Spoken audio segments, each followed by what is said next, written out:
रणबीर के जाते ही राधिका वही बेड पर बैठकर रोने लगी और खुद से बोली, आज आपने एक नाचने वाली के लिए अपनी पत्नी पर हाथ उठाया रणबीर, और वो भी तब जब मैं आपके खानदान के वारिस को इस दुनिया में लाने जा रही हूँ। मुझे भी ये उम्मीद नहीं थी आपसे। इधर जोया भी जमीन पर बैठी रो रही थी। उसके कानों में राधिका के कहे शब्द गूंज रहे थे। उसने अपने कानों पर हाथ रखे और बोली, कैसे समझाए हम आपको राधिका कि आपके पति और हमारे बीच सिर्फ दिल का रिश्ता है, शरीर का नहीं। क्योंकि तवायफ नहीं है हम तवायफ। हम तो एक सीधी सादी लड़की थे, पर हमारी बदकिस्मती हमें यहाँ ले आई। हमने सिर्फ यहाँ हमारा हुनर बेचा है, खुद को नहीं बेचा। और आपके पति से हमारी मोहब्बत तो बचपन की मोहब्बत है, जब हम जोया नहीं बल्कि रणबीर की तुलसी हुआ करते थे। हम आपसे कुछ नहीं छीनना चाहते राधिका, कुछ नहीं। आपकी शादी के बाद तो हम ठाकुर साहब की जिंदगी में भी नहीं लौटना चाहते थे, पर ठाकुर साहब अपनी जिंदगी खत्म करने की धमकी देकर हमें जबरदस्ती अपनी जिंदगी में वापस ले आए और हम आपकी तकलीफ की वजह बन गए। बस इतना सा स्वार्थ है हमारा कि हम ठाकुर साहब की बाहों में अपनी आखिरी सांसें लेना चाहते हैं। इस दुनिया से जाने से पहले उनके बच्चे को अपनी गोद में लेना चाहते हैं, ताकि हमें ये मलाल ना रहे कि हमें जिंदगी की कभी कोई खुशी नहीं मिली। बस चंद सांसें और ले लेने दीजिए हमें राधिका, फिर चले जाएंगे हम, हमेशा के लिए चले जाएंगे। इतना कहकर वो फूट फूट कर रोने लगी। कुछ देर बाद उसे चक्कर आने लगे और रोते रोते उसकी आंखें बंद होने लगी और वो बेहोश होकर वही जमीन पर गिर पड़ी। दूसरी ओर मधु होटल के रूम में अपनी पैकिंग कर रही थी। पैकिंग करते हुए वो करण से बोली, करण जाने से पहले मुझे मीरा को फोन करके बताना होगा कि हम वापस जा रहे हैं, और उसे भी हमारा प्लान समझाना होगा ताकि वो कुछ गड़बड़ ना कर दे।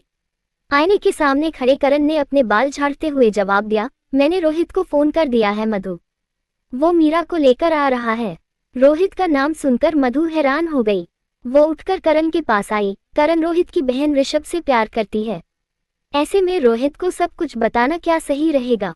करण ये सुनकर हैरानी से उसे देखने लगा। उसका चेहरा देखकर मधु ने कुछ बोलना चाहा तो करण बोला, मधु रोहित रिद्धिमा की तरह बिल्कुल भी नहीं है, दोस्त है वो मेरा, जानता हूं मैं उसे, वो हमारा ही साथ देगा, और अगर वो हमारा साथ ना भी देना चाहे तो भी हमें उससे ये तो कहना होगा ना कि वो हमारा सच किसी को ना बताए। मधु मुस्कुरा दी। तभी किसी ने दरवाजे पर दस्तक दी। मधु करण की ओर देखकर बोली, लगता है मीरा आ गई। उसने तुरंत दरवाजा खोला तो सामने मीरा और रोहित खड़े थे। मीरा ने उसे देखते ही गले लगा लिया। गुड मॉर्निंग मेरी जान। गुड मॉर्निंग, मैं तेरा ही इंतजार कर रही थी। अंदर आ रोहित, आओ ना। मधु इतना कहकर मीरा के साथ अंदर आई और रोहित भी। वो करण के पास आकर बोला, करण कल रात मीरा ने ऋषभ के बारे में सब कुछ बताया, ये भी कि उसने दिल्ली में मधु के साथ क्या किया था। करण और मधु एक दूसरे का चेहरा देखने लगे, पर फिर करण उसके कंधे पर हाथ रखकर बोला, रोहित ऋषभ ने जो कुछ भी मधु के साथ किया है वो गलत था, और मैं गलत का साथ कभी नहीं देता, इसलिए ऋषभ को उसके किए की सजा मिलकर रहेगी। लेकिन उससे पहले मुझे ये जानना है कि उसने नंदिनी के साथ क्या किया है। इसलिए प्लीज तुझसे एक रिक्वेस्ट है, जो सच तू जान चुका है वो किसी को मत बताना प्लीज। नहीं बताऊंगा, क्योंकि मुझे भी अपनी बहन को ऋषभ के चंगुल से बचाना है। वो उसके प्यार में अंधी होकर उसके इशारे पर नाच रही है। मुझे रिद्धिमा के सामने उसका सच लेकर आना है ताकि वो भी ऋषभ की असलियत जान पाए, और इसलिए मैं तेरा साथ देना चाहता हूँ। रोहित उसकी ओर देखकर बोला। मीरा और मधु के चेहरे पर मुस्कान आ गई। करण भी मुस्कुराते हुए बोला, मुझे तुझसे यही उम्मीद थी रोहित। मधु ने ऋषभ का सच सबके सामने लाने के लिए एक बहुत बढ़िया प्लान बनाया है, और मुझे लगता है कि मधु और मुझे अपने इस प्लान को अंजाम तक पहुंचाने में तेरी और मीरा की मदद की जरूरत पड़ेगी। मैं तुम दोनों के साथ हूं करण, बता प्लान क्या है, रोहित ने पूछा। करण ने उसे बैठने का इशारा किया। बैठ। चारों बैठ गए। बैठते ही करण रोहित को सब कुछ समझाने लगा। दूसरी ओर रणबीर भागते हुए जोया के कमरे में पहुंचे तो उन्होंने देखा कि वो जमीन पर बेहोश पड़ी थी। वो जोर से चीखे और उन्होंने दौड़कर उसे अपनी बाहों में उठाया और उसे बेड पर लेटाकर फिर से चीखे, शबनम, नूर। उनकी आवाज सुनकर शबनम और नूर दौड़ती हुई वहां आ गई। उन्होंने जैसे ही रणबीर को जोया की हथेली मसलते हुए देखा तो बहुत घबरा गईं। तभी रणबीर चीखे, शबनम डॉक्टर को फोन करके कहो। कि मैं जोया को लेकर हॉस्पिटल आ रहा हूँ, वो तैयार रहे। और नूर तुम मेरे साथ चलो। शबनम ने सिर हिला दिया। रणबीर ने जोया को फिर से अपनी गोद में उठाया और उसे लेकर अपनी गाड़ी की ओर बढ़ने लगे। नूर भी दौड़ती हुई उनके पीछे पीछे चल दी। इधर करण के मुंह से सारा सच जानकर रोहित ने परेशान होकर पूछा, पर करण, ये सब करने से मधु तुम्हारी फैमिली की नजरों में गलत हो जाएगी और फिर कोई उसके सच पर यकीन भी नहीं करेगा और न ही कोई इसका साथ देगा। पर हमारे पास ऋषभ से सच उगलवाने का कोई और रास्ता नहीं है रोहित।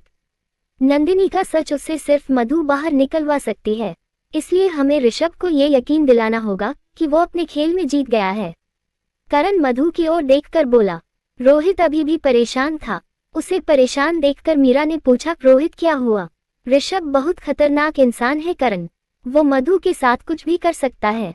रोहित की बातें सुनकर करण मुस्कुराते हुए बोला, वो अब कुछ नहीं कर सकता रोहित, क्योंकि मधु तक पहुंचने के लिए उसे मेरा सामना करना होगा, जो वो कभी नहीं कर सकता।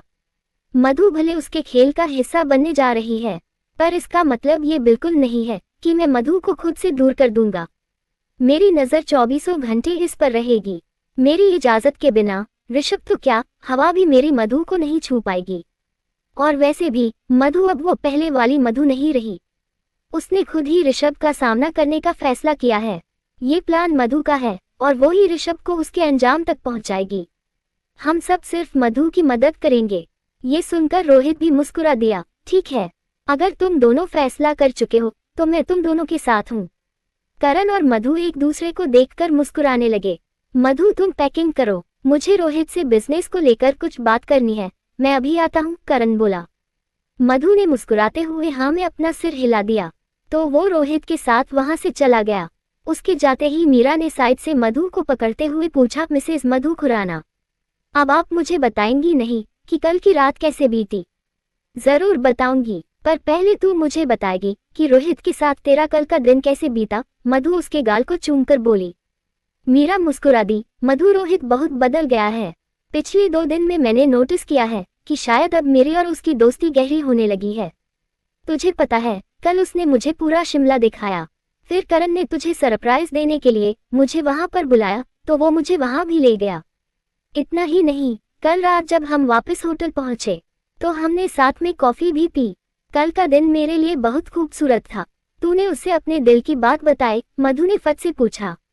मीरा उठकर खिड़की की ओर बढ़ते हुए बोली, इस बार मैं अपनी फीलिंग्स हर्ट नहीं करना चाहती मधु, इसलिए जब तक मैं ये नहीं जान लेती कि रोहित मेरे बारे में क्या सोचता है, मैं अपने दिल की बात उसे नहीं बताऊंगी।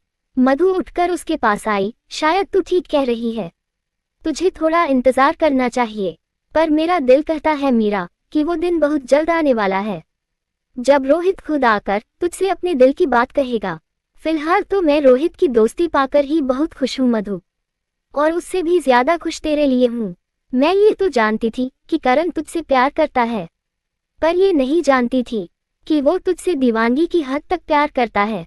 आज मुझे समझ आ गया है मधु कि सच्चा प्यार क्या होता है। प्यार तो भगवान की पूजा होती है। शायद इसलिए ही तो महादेव ने तुम दोनों को हमेशा के लिए एक कर दिया है। जब भी तू दर्द में होती थी मधु, तो तूने भगवान से कभी कोई शिकायत नहीं की, पर मैं भगवान से बहुत झगड़ती थी। उनसे हमेशा कहती थी कि वो तेरा पीछा छोड़कर किसी और को क्यों नहीं पकड़ लेते, क्यों वो तेरे पीछे पड़े रहते हैं, क्यों दुनिया भर का दर्द उन्होंने तेरे ही दामन में डाल दिया है। पर आज मैं महादेव का शुक्रिया करते नहीं थकती, क्योंकि वो तेरी तकलीफें दूर करने के लिए खुद करण का रूप लेकर तेरी जिंदगी में आ गए हैं। ये सब सुनकर मधु भावुक हो गई। ये तो तूने बिल्कुल ठीक कहा मीरा। करण महादेव का ही रूप है, क्योंकि जब उन्हें गुस्सा आता है तो वो महादेव की तरह रौद्र रूप धारण कर लेते हैं और उनके गुस्से के आगे कोई नहीं टिक पाता। और जब वो किसी से प्यार करते हैं तो टूटकर प्यार करते हैं। ये सब सुनकर मीरा ने उसकी ओर देखकर पूछा, मधु तूने कभी सोचा है कि कल अगर नंदिनी जिंदा हुई और वो करण की जिंदगी में लौट आई तो क्या करेगी तू? तभी करण वहां आ गया, पर मीरा के मुंह से नंदिनी का नाम सुनकर उसके कदम बाहर ही रुक गए। पर मीरा के इस सवाल को सुनकर मधु उस पर भड़की तो फिर शुरू हो गई। मीरा, हम इस टॉपिक पर पहले भी बात कर चुके हैं ना, तो फिर से यही सवाल करने का क्या मतलब हुआ? मीरा उसके कंधे पर हाथ रखकर परेशान होकर बोली, इंसान अपना पहला प्यार कभी नहीं भूलता मधु। कल अगर नंदिनी जिंदा हुई और करण की जिंदगी में लौट आई तो तेरे और करण के रिश्ते का ये सबसे मुश्किल दौर होगा। मैं बस इतना चाहती हूँ कि तू आने वाले इस तूफान का सामना करने के लिए पहले से तैयार रहे और हमेशा की तरह इस तूफान का सामना भी हिम्मत से करे। और मैं ये जानती हूँ कि करण के लिए ये फैसला लेना आसान नहीं होगा कि वो किसे चुने। मैं तो बस इतना चाहती हूँ कि तुझसे तेरी खुशियाँ कभी कोई ना छीने, इसलिए प्लीज मधु, अगर नंदिनी लौट आए तो अपने पति को नंदिनी की झोली में मत डाल देना, क्योंकि तेरी और करण की जिंदगी का सबसे बड़ा सच आज की डेट में ये है कि करण जीजू तेरे पति है और तू उनकी ब्याहता बीवी है और नंदिनी उनकी कोई नहीं, समझी? मीरा, मैं जानती हूँ कि तू मुझसे बहुत प्यार करती है और सिर्फ मेरी खुशी चाहती है, पर नंदिनी करण की जिंदगी का अहम हिस्सा थी और वो जाने अनजाने मेरी वजह से उनसे दूर हो गई। ये भी मेरी जिंदगी का सबसे बड़ा सच है और कल अगर नंदिनी उनकी जिंदगी में लौटी तो ये करण का फैसला होगा कि वो अपनी जिंदगी में किसे अपने करीब चाहते हैं और मैं उनके हर फैसले में उनका साथ दूंगी, फिर चाहे वो फैसला तुझसे तेरी खुशियां ही क्यों ना छीन ले। तभी मीरा ने पूछा तो मधु मुस्कुराते हुए बोली, मीरा, मैं करण से इतना प्यार करती हूँ कि उनकी खुशी के लिए कुछ भी कर सकती हूँ। कल अगर उन्होंने नंदिनी को चुना तो मैं उनकी जिंदगी से हमेशा के लिए चली जाऊंगी और कभी लौटकर नहीं आऊंगी। उसकी बातें सुनकर मीरा कुछ कहने ही जा रही थी कि तभी मधु ने उसे टोक दिया, और तू भी मुझसे कोई सवाल नहीं करेगी और ना ही करण से कुछ कहेगी।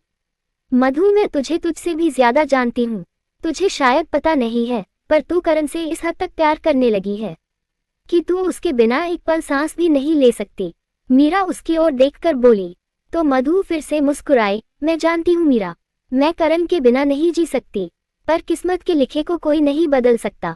अगर महादेव ने मेरी किस्मत में सारी उम्र के लिए करण का साथ लिखा है तो मुझे उनसे कोई दूर नहीं कर सकता, और अगर महादेव ने मेरी किस्मत में उनसे दूर रहकर मर, उसने अपनी बात पूरी भी नहीं की थी कि तभी करण ने गुस्से में आकर उसकी दोनों बाहें पकड़ ली और उसे खींचकर अपने करीब ले आया। नंदिनी अगर मेरी जिंदगी में लौट भी आई मधु, तो अब वो मेरी जिंदगी का हिस्सा कभी नहीं बन सकती, क्योंकि अब तुम मेरी पत्नी हो और मैं सिर्फ और सिर्फ तुमसे प्यार करता हूँ, और ये बात मैं कभी नहीं भूलूंगा और न तुम्हें भूलने दूंगा, समझी तुम? मधु एकटक उसे देखने लगी और करण उसे। मीरा भी आंखें फाड़े दोनों को देख रही थी। करण मधु की आंखों में देखकर फिर से बोला, नंदिनी जिंदा है मधु, और ऋषभ की असलियत सबके सामने आते ही नंदिनी का भी पता चल जाएगा। अगर उसके लौटने के बाद फैसला मुझे करना है और तुम वाकई मेरे फैसले को दिल से मानने वाली हो, तो मैं तुम्हें मेरा फैसला आज और अभी सुना देता हूँ। वजह चाहे जो भी हो, पर नंदिनी का करण तो उस दिन ही मर गया था जब वो मुझे छोड़कर गई थी, और आज जो करण तुम्हारे सामने खड़ा है वो सिर्फ तुम्हारा करण है, और इस करण की हर सांस में सिर्फ तुम रहती हो।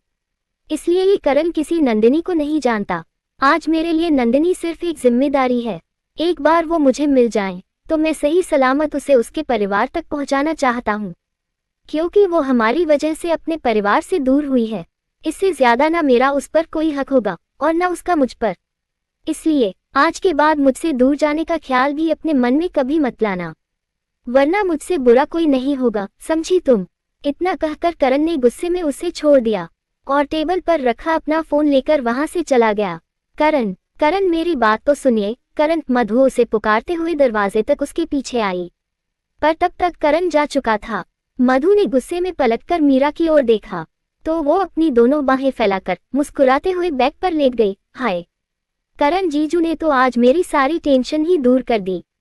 अब तक मैं दिन रात बस यही विश करती थी कि नंदिनी कभी ना लौटे, पर अब मुझे नंदिनी के लौटने से कोई एतराज नहीं है। अब मैं सुकून से सो सकती हूँ। मधु गुस्से में उस पर भड़की। मीरा, तू मेरे लिए इतनी सेल्फिश हो जाएगी ये मुझे नहीं पता था। तू नंदिनी के ना लौटने की विश कर रही थी, तो क्या ये विश करूं कि नंदिनी जी आप मेरी मधु की जिंदगी में लौट आओ और आकर उससे उसकी सारी खुशियां छीन लो? मीरा ने गुस्से में पूछा तो मधु मुंह फेरकर खड़ी हो गई। मीरा मुस्कुराते हुए उठकर बैठी और बोली, अब तू मेरे बारे में सोचना छोड़ और ये सोच कि तू अपने रूठे हुए पियाजी को कैसे मनाएगी। नाराज कर दिया तूने जीजू को। मधु गुस्से में बोली, ये सब तेरी वजह से हुआ है। पता नहीं तुझे क्या सूझी जो नंदिनी के बारे में ये सारी बातें करने लगी। इतना कहकर वो मुंह बनाकर बेड पर बैठ गई। तो मीरा ने उसे साइड से पकड़ लिया। आई एम सॉरी, मैंने बस ये बात इसलिए छेड़ी क्योंकि जीजू की तरह मुझे भी यही लग रहा है कि नंदिनी बहुत जल्द लौटने वाली है। मुझे जीजू पर तो पहले से ही पूरा यकीन है कि वो तेरा हाथ कभी नहीं छोड़ेंगे, पर तुझ पर नहीं है। कहीं तू नंदिनी को खुद जाकर अपना पति ना दे दे। शट अप मीरा, करण मेरा कोई खिलौना नहीं है जो मैं उन्हें किसी को भी दे दूंगी। जिंदगी है वो मेरी, और मेरी जिंदगी मेरा साथ सिर्फ मेरी मौत आने पर ही छोड़ पाएगी, उसके पहले बिल्कुल नहीं। मधु गुस्से में बोली। मीरा ये सुनकर बहुत खुश हुई और मधु को फिर से पकड़कर बोली, ये हुई ना कोई बात। इधर रणबीर हॉस्पिटल में परेशान एक चेयर पर बैठे थे। उनकी आंखों से आंसू बह रहे थे।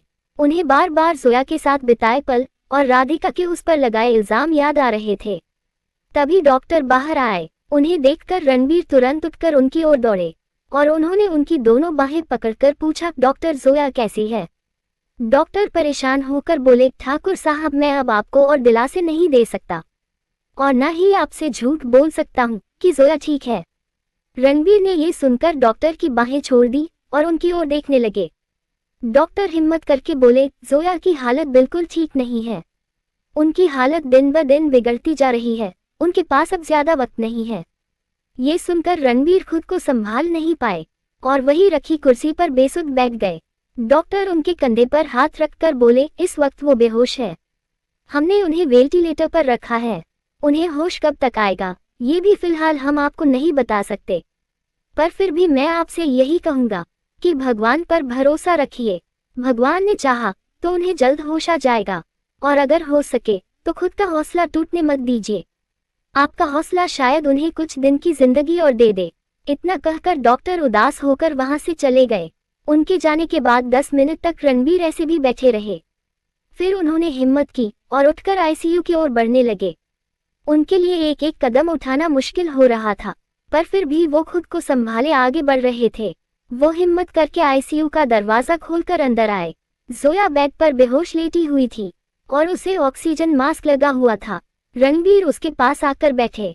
वो जोया के सिर पर हाथ फेरते हुए बोले, आप अच्छे से जानती हैं कि हम आपके बिना नहीं जी सकते।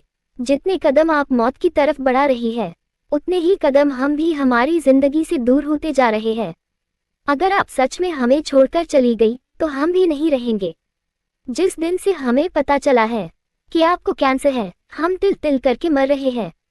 बहुत मुश्किल से हमने खुद को संभाल रखा है, वो भी सिर्फ इसलिए ताकि आप हमारे बच्चे को देख पाए, वरना तो हम कब के टूट कर बिखर गए होते। इतनी दौलत होने के बाद भी हम उस लड़की को कभी कुछ नहीं दे पाए जिससे हम बेइंतहा मोहब्बत करते हैं। आज हमें अफसोस होता है कि क्यों हमने आपकी बात मानी, क्यों हम पढ़ने के लिए लंदन चले गए। ना हम लंदन जाते और ना छुट्टियों में लौटते और ना ही वो सब होता। हमारी तुलसी एक कोठे पर पहुंचकर जोया कभी नहीं बनती। ना हम आपको अपनी पत्नी बना पाए और ना ही दोस्ती निभा पाए। आपकी इस हालत के जिम्मेदार हम हैं, सिर्फ और सिर्फ हम। इतना कहकर वो रोने लगे। इधर खुराना मैंशन में शालिनी बड़ी बेचैनी से एनी का इंतजार कर रही थी। उसे इतना बेचैन देखकर वही टेबल साफ कर रही रोशनी बोली, करण भैया और भाभी को गए तो आज तीसरा ही दिन है। वो इतनी जल्दी वापस नहीं आएंगे मैम साहब। मैं उनका इंतजार नहीं कर रही हूँ रोशनी, क्योंकि मैं खुद भी नहीं चाहती कि वो इतनी जल्दी वापस आए। शालिनी मुस्कुराते हुए बोली। रोशनी भी मुस्कुरा दी और उनके पास आकर दरवाजे की ओर देखने लगी तो शालिनी झट से बोली, एनी का इंतजार कर रही हूँ। वो आज अपने कुछ फ्रेंड्स को घर लाने वाली है। ओह, मुझे तो लगा था कि आज कोई बहुत स्पेशल मेहमान आने वाले हैं। एनी दीदी के फ्रेंड्स तो रोज ही आते हैं और मेरा काम भी बढ़ाते हैं। रोशनी मुंह बनाकर बोली, तू जाकर चाय नाश्ता रेडी कर, वो लोग बस आते ही होंगे। शालिनी दरवाजे की ओर देखकर बोली। रोशनी मुंह बनाकर जाने लगी।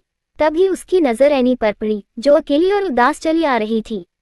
रोशनी तुरंत बोली, दीदी तो अकेली ही आ गई। शालिनी ने तुरंत एनी की ओर देखा। एनी को अकेले देखकर शालिनी उसके पास आई और उसने दरवाजे की ओर देखकर पूछा, एनी तू अकेली? तेरे साथ तो। एनी बिना कुछ कहे दौड़ती हुई अपने कमरे में चली गई। शालिनी उसे ऐसे जाते देखकर परेशान हो गई और उसके पीछे पीछे उसके कमरे में आई। एनी ने अपना पर्स फेंका और बेड पर लेट गई।